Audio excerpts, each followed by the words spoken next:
प्यारे नाजरीन, मैं हूं मोहम्मद मुश्ताक। आज की वीडियो एक बहुत ही दिलचस्प सियासतदान के ऊपर है। वो सियासतदान जो एट ए टाइम एक कामयाब सियासतदान भी हैं, एक इंतहाई कामयाब आलिम दीन भी हैं और वर्ल्ड रिनाउंड पर्सनैलिटी बन चुके हैं।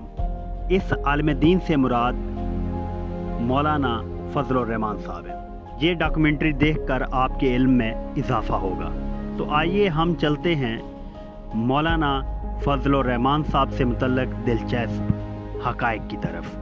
तो आप सब नाज़रीन से गुजारिश है कि आप ये चैनल सब्सक्राइब करें, शेयर करें और लाइक करें, ताकि आपके पास डेली बेसिस पर बनने वाली सियासी हालात पर वीडियोस आप तक पहुंचती रहें। नंबर 1, मौलाना फजल रहमान 19 जून 1953 को डेरा इस्माइल खान में पैदा हुए।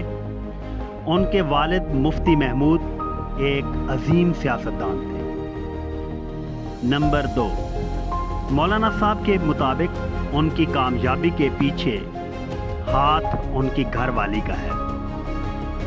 उनके 6 बच्चे हैं, 3 बेटियां हैं जबकि 3 बेटे हैं। नंबर 3, मौलाना साहब के 2 बेटे असद महमूद और असजाद महमूद। असद महमूद इस वक्त पाकिस्तान की नेशनल असेंबली के मेंबर हैं, जबकि सज्जाद महमूद JUI की मीडिया कवरेज का काम संभालते हैं। मौलाना साहब के एक भाई सेनेटर हैं, जबकि एक भाई MPA हैं। मौलाना साहब विरासती सियासत को अंबिया की विरासत समझते हैं। आप पाकिस्तान में जो मरूसी सियासत की टर्म इस्तेमाल होती है उसकी नफ़ी करते हैं। पॉइंट नंबर 4, मौलाना साहब ने पहला हज 1972 में अपने वालिदैन के साथ किया था और ये पहला हज मौलाना साहब ने बहरी जहाज़ के ज़रिए किया था। मौलाना फजल रहमान ने अपनी इब्तदाई तालीम अपने गांव अब्बू अल खैल से हासिल की, जबकि स्कूल की इब्तदाई तालीम मिल्लत हाई स्कूल मुल्तान से हासिल की। उन्होंने BA की डिग्री 1983 में पेशावर यूनिवर्सिटी से हासिल की और मास्टर की डिग्री अल अज़हर यूनिवर्सिटी मिस्र से हासिल की। इस दुनियावी तालीम के साथ साथ मौलाना साहब हाफ़िज़ कुरान और एक आला पाए के आलिम दीन भी हैं। उन्हें दीनी कुतुब पढ़ाने में बड़ी महारत हासिल है। मौलाना फजल रहमान चूँकि एक बड़े आलिम दीन हैं, इसलिए सऊदी हुकूमत और सऊदी शहज़ादे उनकी दिल से इज़्ज़त करते हैं और जब भी पाकिस्तान तशरीफ़ लाते हैं तो मौलाना साहब के पीछे नमाज़ पढ़ना पसंद करते हैं। मौलाना फजल रहमान के वालिद मुफ्ती महमूद की वफ़ात के बाद JUI 2 हिस्सों में तकसीम हो गई थी। एक हिस्से के सरबराह मौलाना समीउल हक थे, जो अल्लाह पाक को प्यारे हो चुके हैं। उन पर एक कातलाना हमला हुआ था, जबकि दूसरे हिस्से के सरबराह मौलाना फजल रहमान साहब हैं। मौलाना फजल रहमान साहब ने 1988 में अपने सियासी कैरियर का आगाज़ किया और नेशनल असेंबली के मेंबर बने।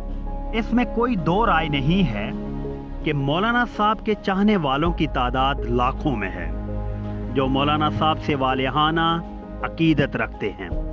जबकि दूसरी तरफ मौलाना साहब मौलाना डीजल के नाम से जाना जाते हैं और मौलाना डीजल सबसे ज़्यादा उन्हें बार बार इमरान खान ने कहा और इमरान खान के मौलाना डीजल कहने के बाद उन्हें तकरीबन पाकिस्तानी कौम का एक बड़ा हिस्सा जो है वो मौलाना डीजल के नाम से जानने लगा।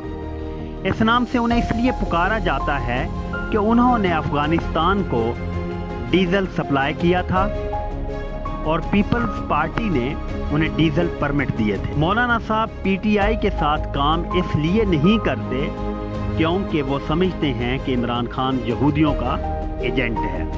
मौलाना साहब कभी वज़ीर आज़म तो नहीं बन सके, लेकिन हुकूमत में आने वाली हर सियासी जमात का हिस्सा ज़रूर रहे।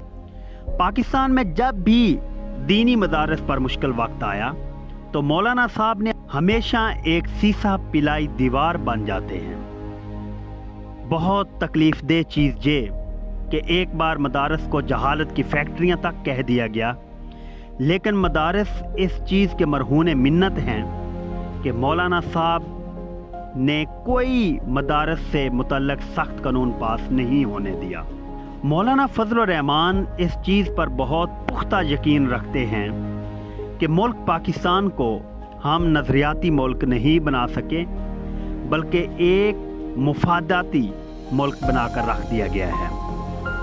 इसकी वजह यह है कि यही वजह है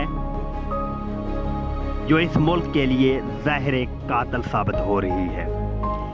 मौलाना साहब कौमी असम्बली में कोई भी ऐसा बिल पास नहीं होने देते जो कि इस्लाम और शरीयत के खिलाफ हो। फजल रहमान साहब पहली बार 1974 में ख़त्म नबूवत के मामले पर जेल भेज दिए गए। उसके बाद 1977 में तहरीके निज़ाम मुस्तफ़ा में जेल भेज दिए गए। फिर 1981 में जेल की हवा खाना पड़ी। फिर मौलाना साहब को 1982 में जेल भेज दिया गया। फिर 1983 में जेल देखना पड़ी और उसके बाद 1984 में जब जेल गए तो फिर 1985 तक जेल में ही कैद रहे। मौलाना फजल रहमान साहब की गाड़ियों पर 3 बार खुदकश हमला किया गया, जिसमें मौलाना साहब को अल्लाह पाक ने महफूज रखा, और 3 बार ही रॉकेट लॉन्चर से मौलाना साहब के घर पर हमला किया गया, जिससे किसी भी किस्म का जानी नुकसान नहीं हुआ। मुझे दीजिए इजाज़त। फ़ी ईमानिल्लाह।